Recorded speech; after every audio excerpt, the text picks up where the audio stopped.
નમસ્કાર દર્શક મિત્રો, હું છું રૂપલ નોણીચિયા. સંપૂર્ણ ન્યૂઝમાં આપનું સ્વાગત છે. આસપી પોષણ અને સમુદાય મહાવિદ્યાલય, સરદાર કૃષિનગર દાંતીવાડા કૃષિ યુનિવર્સિટીના NSS યુનિટ તેમજ કૃષિ વિજ્ઞાન કેન્દ્ર થરાદના સંયુક્ત ઉપક્રમે પેપળુ ગામે રાષ્ટ્રીય પોષણ માસ 2024ની ઉજવણી કરવામાં આવી હતી, જેમાં ગ્રામીણ મહિલાઓ તેમજ આંગણવાડી કાર્યકરો માટે પોષણ તાલીમનું આયોજન કરવામાં આવ્યું હતું.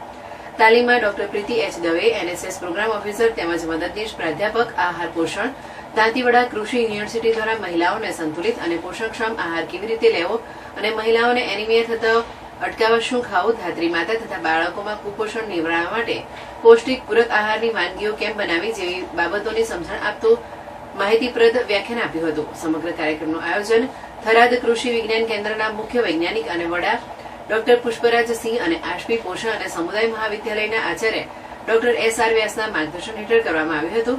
કાર્યક્રમનું સંચાલન ડોક્ટર VK પટેલ દ્વારા કરવામાં આવ્યું હતું. તાલીમમાં મોટી સંખ્યામાં મહિલાઓ તેમજ આંગણવાડી સ્ટાફે ઉત્સાહપૂર્વક ભાગ લીધો હતો.